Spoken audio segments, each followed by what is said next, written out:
안녕하세요. 북세랑 카페의 크리스티나입니다. 오늘은 지난 영상에 이어 제2편 아메리카를 둘러싼 유럽 제국과 13개의 영국 식민지에 대하여 여러분들께 말씀드리려고 합니다. 혹시 제1편을 아직 시청하시지 않으셨다면 영상 끝에 링크해 놓았으니 참고하시길 바랍니다. 미국을 정식으로 명칭할 때 미합중국 United States of America라고 하는데요. 50개의 각각 다른 개성을 가진 주들이 연합하여 한 나라를 이루고 있는 연방제 공화국이죠. 국토의 크기는 세계 여러 나라 중 러시아, 캐나다에 이어 세 번째로 크다고 하는데요. 백인, 흑인, 라틴계, 아시아인 등 여러 인종이 다문화를 이루며 현재 함께 살아가고 있습니다. 미국은 영토의 면적뿐 아니라 국토의 발전 면에서도 아름다운 균형을 이루며 밸런스를 자랑한다고 하는데요.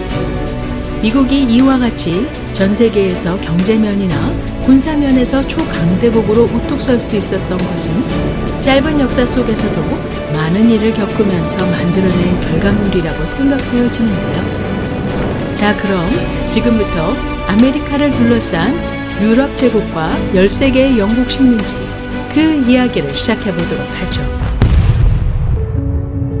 콜럼버스가 신대륙을 발견하고 카리브해 섬에 도착해 이스파니올라라고 불리는 지금의 아이티 섬의 식민지를 건설합니다. 그 후에 스페인은 더 많은 배들과 탐험가들을 추가로 카리브해 섬들로 보내어 그들의 부를 찾기 위해 쿠바, 푸에르토리코와 자마이카를 정복하기에 이릅니다.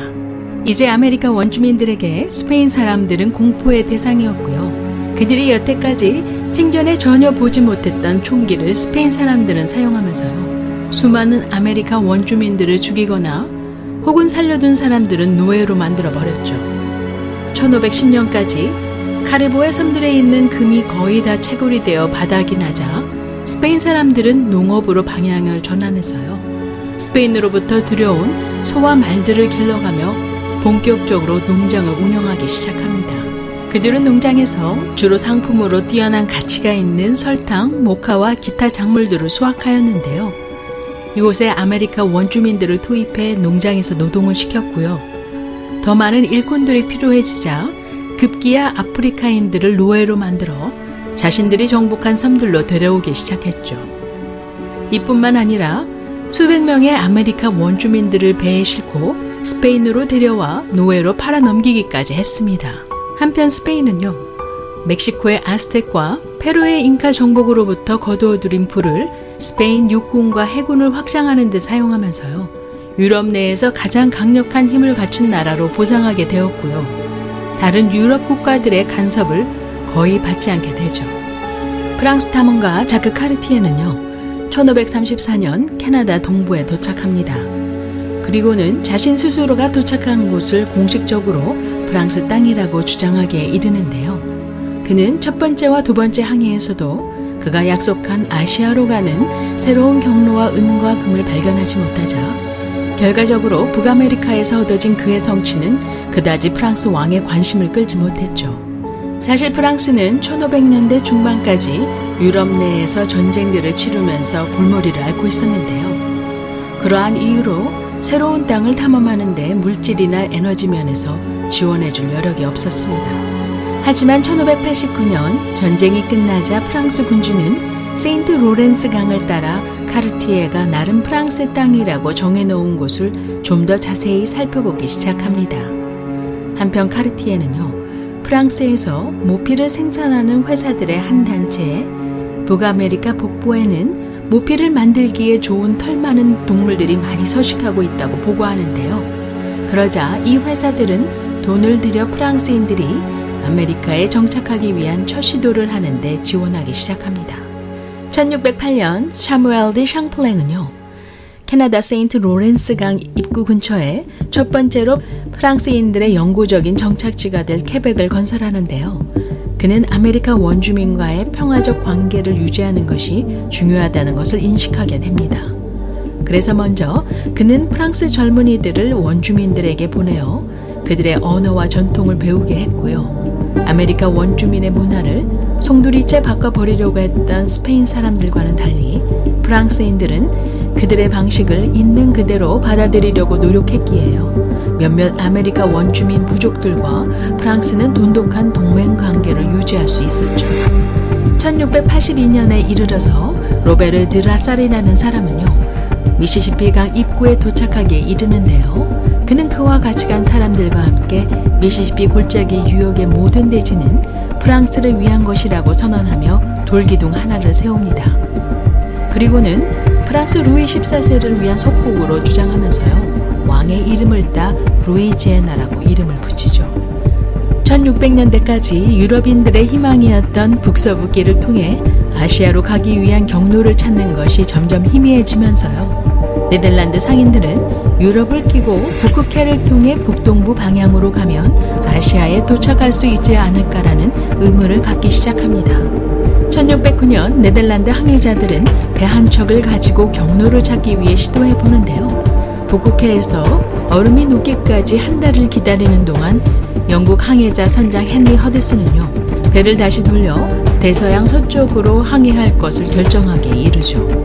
이렇게 하여 그들의 배는 북아메리카 연안에 도착하게 되었고요. 허드슨은 그 지역을 네덜란드인들을 위한 곳이라고 선언해 버립니다. 네덜란드 상인들은요, 곧바로 북아메리카 모피 무역에 관심을 갖게 되면서 지금의 뉴욕 알바니에 있는 아메리카 원주민들과 모피 무역을 하기 위한 거래소를 세우죠.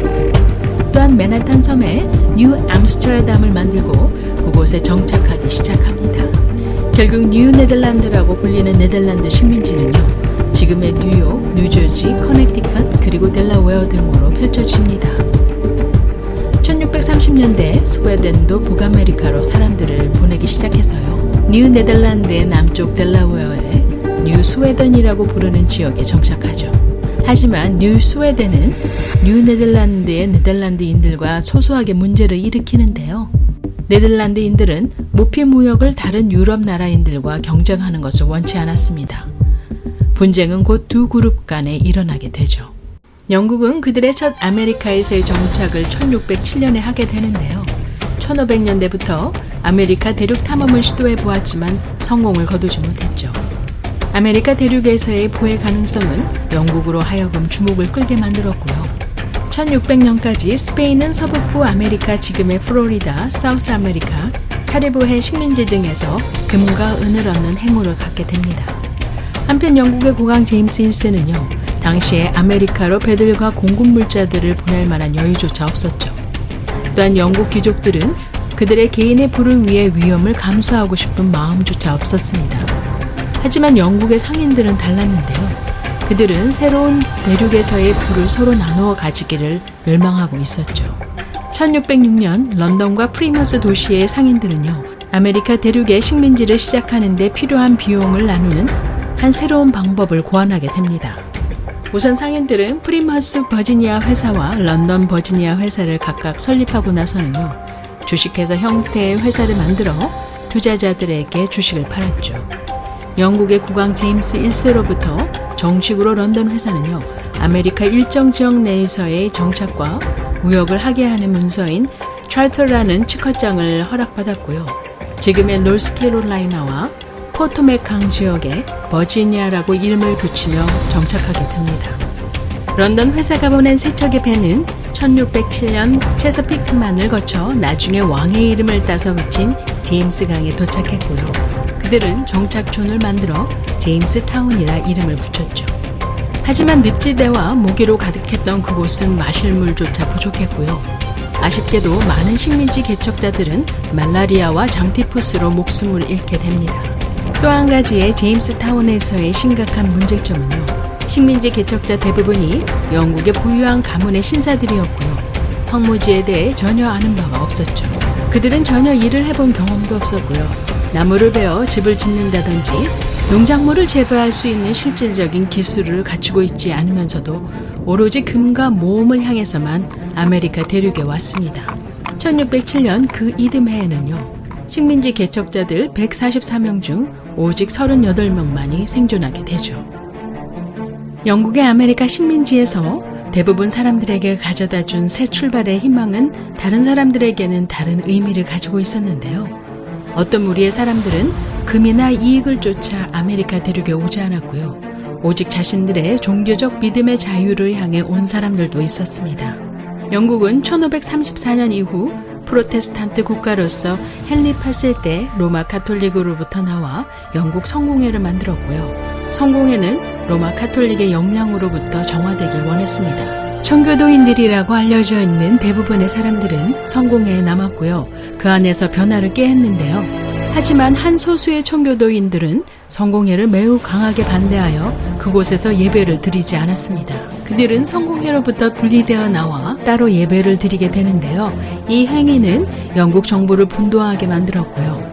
다른 신자들로부터 그들의 믿음에 대해 자주 공격을 받게 되었죠. 이제 청교도인들에게 영국 생활은 어렵게 되었고요. 그들의 일부는 신앙생활이 훨씬 쉬운 네덜란드로 이주하기도 했습니다. 그러나 네덜란드에서의 그들의 생계와 자녀들을 영국식으로 키우는 것은 그리 쉬운 일은 아니었죠. 청교도인들은 영국을 떠나기를 원했고요. 결국 버지니아에 식민지를 개척한 런던 버지니아 회사로부터 직허장을 받아 남녀노소를 포함한 100여 명의 청교도인들은 항해하기에 적합한 메이플라워라는 배를 타고 1620년 영국 프리머스 항을 떠나 매사추세츠 연안에 도착하게 됩니다. 이와 같이 정치 경제적인 이슈든 종교적인 문제든 각각의 이유들로 새로운 기회들을 찾아 아메리카 식민지에 대한 관심은 높아져만 갔고요. 수많은 사람들은 이제 대서양을 건너 아메리카 대륙으로 향해 갔죠.